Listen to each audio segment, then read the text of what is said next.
Hi, my name's Christian Bielecki, and this is my Snug 202 second assessment presentation. So let's go over the first slide here, which it just has my full name, Christian Bielecki, and my student number, which is 6809315, and my chosen question, which was, is paracetamol a beneficial treatment in sepsis? So looking at the third slide here, we have the PICO framework, which I use to break down my question so it's a bit more specific and I can help with my search. So looking at the population, we've got patients diagnosed with sepsis, which is quite obvious, as well as the obvious issue, which is sepsis itself. So on the C part, it was control. And doing a bit of research behind the scenes on sepsis and how people care for it in hospitals, the usual practice for people who come in with sepsis or infections in general is to provide them with paracetamol or an antibiotic, as it helps people with fevers. So paracetamol administration is the usual practice for people with an infection, and we want to see whether it's beneficial compared to other treatments available for it. And the outcome at the end of the day, we want to find out if paracetamol is beneficial to treating sepsis. So looking at the first search I did here, I did it on CINAHL, which CINAHL is a top research tool for nursing and allied health professionals, as it provides fast and easy full-text access to top and relevant journals, evidence-based care sheets, quick lessons, and more. So CINAHL also covers a broad range of nursing specialties, including acute care and the ICU setting, which is good for our sepsis, which I found all this information on UOW online. And personally, I'm actually most experienced with CINAHL. This is my go-to journal article and my go-to finder for any sources that I have when I have assignments coming up. So what I actually typed in was antipyretic and treatment of sepsis.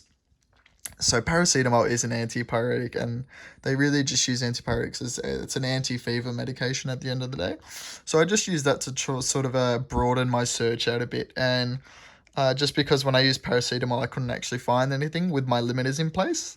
And the limiters I used were to set the dates that the articles were written between, make sure they're written between 2011 and 2021, just to make sure 100% they're relevant, at least in the first part, with the dates they were written and published.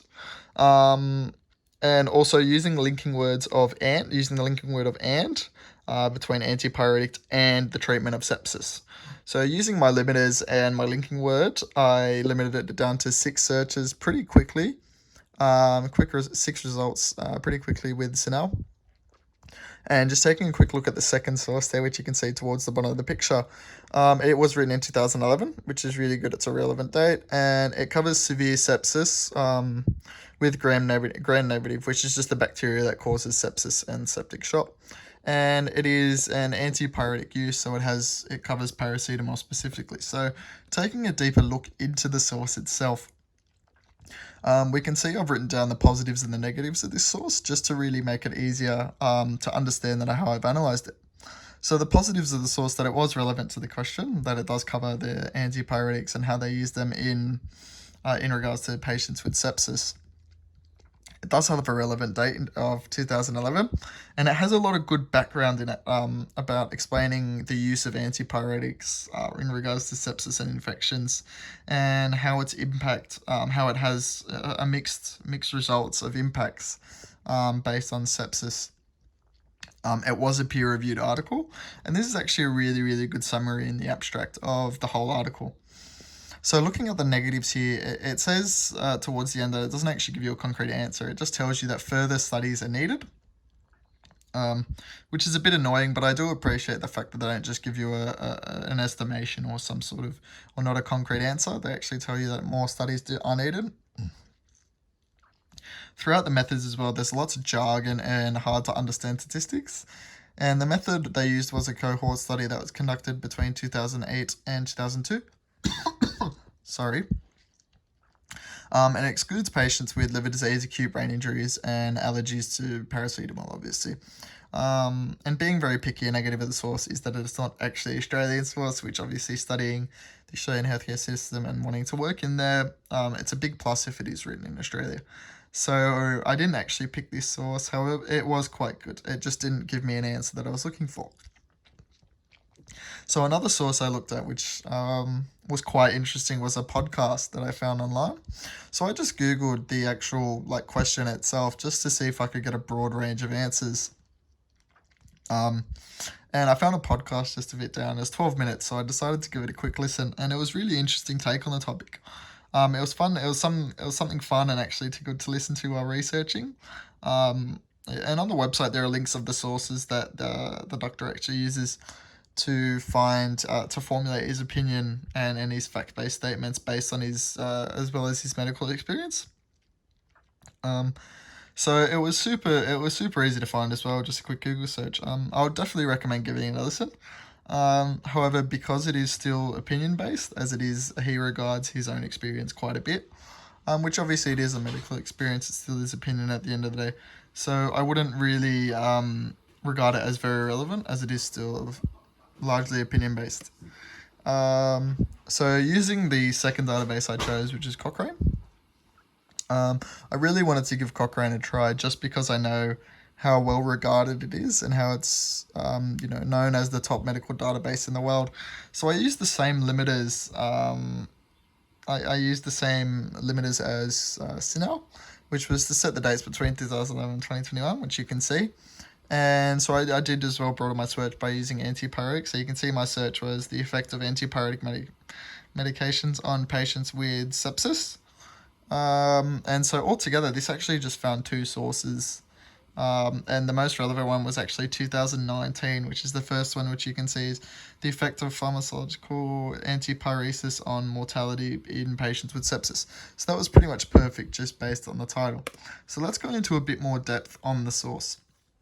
So with the source actually being written in 2009, it was really, really good as recent.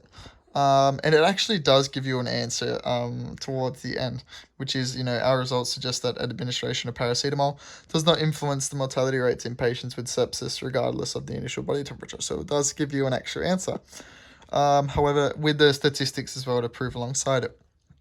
However, the negatives on this source is that it is a critically appraised individual article, so it's not actually at the top of the pyramid. So it's not like a meta-analysis or anything, and it does cover a smaller amount of patients, a smaller pool of 2,528 patients. And some of the statistics and calculations are quite hard to understand and tricky to read. So let's look at the evidence-based pyramid and the source I've chosen. So the source I chose is actually the second one, which not including the podcast. It's the second one, which is the effect of pharmacological and antipyresis on the mortality rates in patients with sepsis. And I chose this source as it was the most recent source, and I could find on this actual topic. And it does provide me with an answer for the question, even though it is not a meta-analysis or a systematic review. You can see on the pyramid of sources here that the critically appraised individual article is regarded as filtered information, so it is still really good. And I did actually find this in the Cochrane library, so that means it is, it has to be good, right? So let's move to the next slide here of the actual answer. So looking at my chosen source in the conclusion, we can find the answer to whether paracetamol is a beneficial treatment of sepsis. So the research suggests that the administration of paracetamol does not influence the mortality rates on patients with sepsis. Thus, paracetamol can be regarded as non-beneficial to the treatment of sepsis. So the answer is that paracetamol is non-beneficial to the treatment of sepsis. So let's move on to my reflection here really quick. So I use the Gibbs reflective model, which you can see on the right. It starts off with the description, so you describe what's happened and what you've been doing. Then you move on to your feelings. So what were you thinking and feeling throughout researching? Sorry, and what was the evaluation? So what was good and bad about the experience? Then any other extra information you can make as an analysis. Then a conclusion as well. So what else could you have done, and an action plan. So if it rose again, what would you do? So obviously describing, we found a source, finding a source that answered my question. My feelings were that I was annoyed and concerned that there were thousands of sources to choose from, but after using limiters and limiting my search, I found it a lot easier and was relieved when I used Cochrane and found my chosen source. Using multiple source engines, so CINAHL and Cochrane, was fun and helped me become a better researcher. Not finding a concrete answer in the beginning made me lose a lot of hope with this topic, but finding one after made me feel relieved as I found my quote-unquote needle in the haystack. So the analysis, analyzing what I've done is using a range of sources including the peer-reviewed article, the podcast, and finally the article was fun, but finding the right source was a challenge, but filtering sources like this made me feel like a better researcher. And so, in conclusion, using a source from 2019 was perfect. I could have done a lot more research and broadened my terms to maybe find out specific benefits and disadvantages of using paracetamol as a treatment for sepsis. And using Cochrane at the start would have saved me a lot of headache. And so, an action plan was if I were to do this again, I would start off by using Cochrane as it's very user friendly and is regarded as the best database, and I will spend more time analyzing my sources in more depth. And here is my final bibliography. Thank you very much.